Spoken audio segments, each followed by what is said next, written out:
For the rights of the priesthood to be passed through sexual reproduction, the seed itself, both sperm and egg must carry priesthood. It is the combining of the two that creates a new being with priesthood rights from conception. Now we learn from the book of Abraham that the literal seed of the body within priesthood lineages does, in fact, carry priesthood. When Jehovah gave Abraham his blessing, he promised the patriarch that he would have numerous posterity and they would bear the gospel and priesthood unto all nations. All those who would receive the gospel would be accounted Abraham's seed.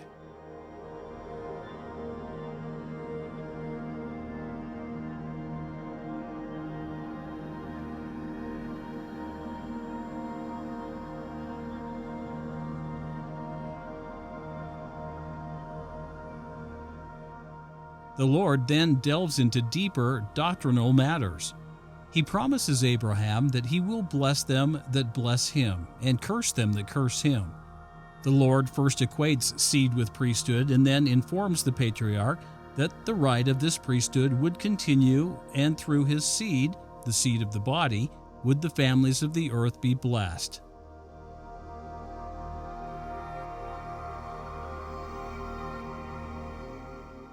According to the Lord, within lineal priesthood, the seed of the body, sperm and egg, are literally priesthood. Furthermore, this literal seed of the body makes it possible for the rights to the priesthood to continue for all the families of the earth to be blessed.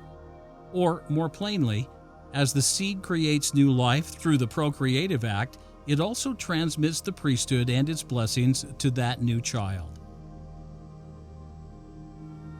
Latter-day Saints are accustomed to understanding the transmittal of priesthood only through the ordinance of the laying on of hands.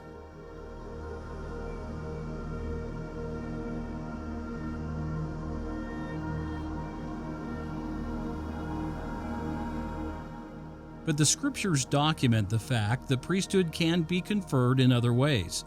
For example, by the command of the Lord, Aaron and his sons were given priesthood authority, an everlasting priesthood through the ordinance of anointing with oil.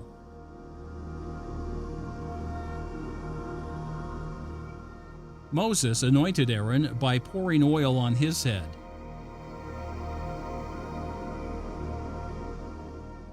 Another example is found in 2 Kings. When Elijah was taken up into heaven in a chariot of fire, he dropped his mantle.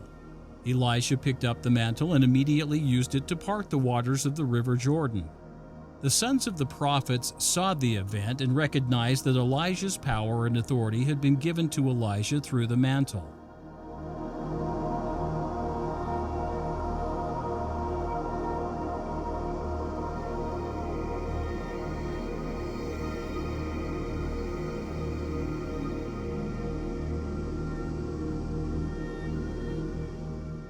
The Church recognizes the transfer of priesthood authority through the possession of Elijah's mantle.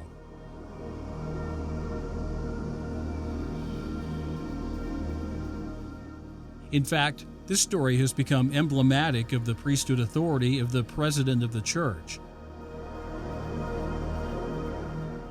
The donning of robes is a part of the series of ordinances known as the endowment.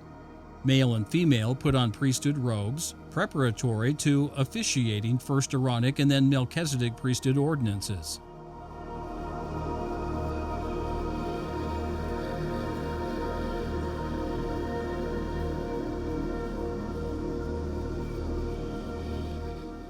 The priesthood robe gives male and female the authority to officiate in priesthood ordinances.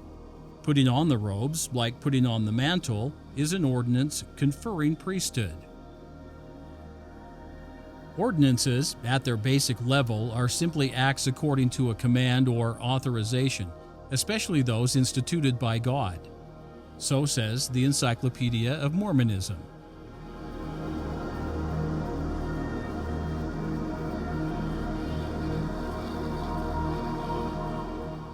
Since these acts are commanded by God, they must be done by His authority. That is, they must be performed by those holding His priesthood.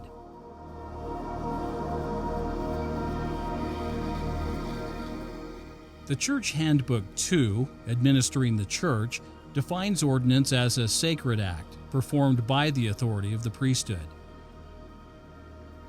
With this in mind, any conferral of priesthood power and authority, however it is done, must be considered an ordinance.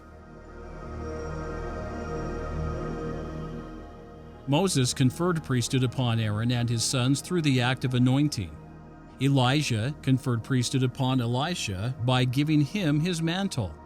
So too, Abraham and Sarah, both holding patriarchal priesthood authority, conferred priesthood upon Isaac through the procreative act.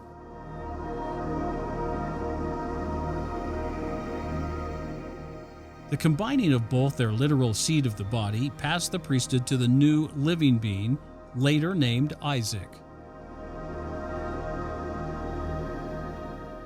This principle holds for all those, male and female, who are of the chosen seed.